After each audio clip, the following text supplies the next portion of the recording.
ரோஹித் சந்தோஷ் அப்படின்னு நண்பர் வந்து பார்த்தீங்கன்னா ஒரு கமெண்ட் வந்து போட்டிருந்தாரு, ப்ரோ OnePlus Nord 5 வாங்கலாமா, இல்லைனா ஐகோடைய நியோ 10R வாங்கலாமா, இல்லைனா இல்லை மோட்டோரோலாடைய H60 வாங்கலாமா அப்படின்ற மாதிரி வந்து கேட்டிருக்காரு. இந்த 3 ஃபோன் அப்படின்ற போது எல்லாமே அண்டர் 30Kல வருது. இதெல்லாம் உங்களுக்கு பர்ஃபார்மன்ஸ் ரொம்ப ரொம்ப முக்கியம். எனக்கு கேமிங் தான் ரொம்ப இம்பார்ட்டன்ட், அதுக்கு அடுத்தது எனக்கு பேட்டரி அப்படின்ற மாதிரி நினைச்சிங்கன்னா, அதுவும் பட்ஜெட்டும் எனக்கு 25Kக்குள்ள எனக்கு 8256 போதும் ப்ரோ அப்படின்னு நினைச்சிங்கன்னா, ஐகோடைய நியோ 10R நீங்கள் கூப்பன் ஆஃபர்லாம் அப்ளை பண்ணிங்கன்னா 24,000 வந்து வாங்கிக்க முடியும். 24,000, இது 26,000, 27,000 வரும் ஹையர் வேரியன்ட் பொறுத்த வரைக்கும்.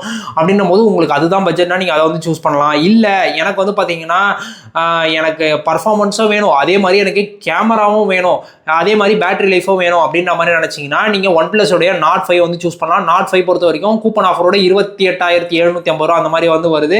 அப்படின்ற போது கூப்பன் ஆஃபர் கிடையாது, சாரி, கார்டு ஆஃபரோடு சேர்த்து உங்களுக்கு 28,750 ரூபா அந்த மாதிரி வரும். அப்படின்ற போது உங்களுக்கு அங்கே 8S Gen 3 இருக்கும். ஸோ அதனால் பர்ஃபார்மன்ஸ்க்கு பிரச்சனை இருக்க போகிறது இல்லை. அதே மாதிரி வந்து பார்த்தீங்கன்னா செல்ஃபி கேமரா உண்மையிலே சூப்பராக வந்து இருக்குது. ஸோ அப்படின்ற போது நீங்கள் கேமராவும் வேணும், இதுவும் வேணும், அது மட்டும் இல்லாமல் எனக்கு அந்த ப்ளஸ் கீ வேணும். ஆனால் அது பெரிய டிஸ்பிளேவாக இருக்கும், நீங்கள் அதை மட்டும் பார்த்துக்கோங்க.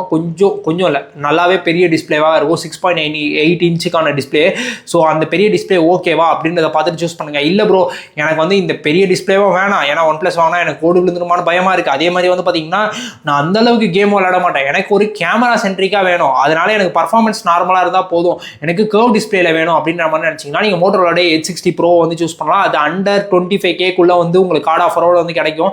உங்களுக்கு கேமரா சென்ட்ரிக்கான ஒரு ஃபோனு, பர்ஃபார்மன்ஸ் நார்மலாக இருந்தால் போதும். அதே மாதிரி வந்து பார்த்தீங்கன்னா எனக்கு வீகன் லெதர் பேக், அந்த கர்வ் டிஸ்பிளே இதெல்லாம் வேணும்னு நினச்சிங்கன்னா நீங்கள் மோட்டோரோலா H60 வந்து போகலாம். H60 Pro அதில் இன்னொரு பெனிஃபிட் என்னன்னா க்ளீனான UI இருக்கும். ஆனால் அப்டேட்ஸ் பொறுத்த வரைக்கும் வந்து பார்த்தீங்கன்னா கொஞ்சம் டிலேவாக தான் வருது அப்படின்றத நிறைய மோட்டோரோலா யூசர்ஸ் வந்து சொன்னது. ஸோ அதை மட்டும் நீங்கள் மைண்டில் வந்து வச்சுக்கோங்க. இப்போ உங்களுடைய ரெக்குயர்மெண்ட்டுக்கு ஏற்ற மாதிரி நீங்கள் என்ன ஃபோனை சூஸ் பண்ணீங்க மறக்காமல் கீழே கமெண்ட்ஸில் சொல்லுங்கள்.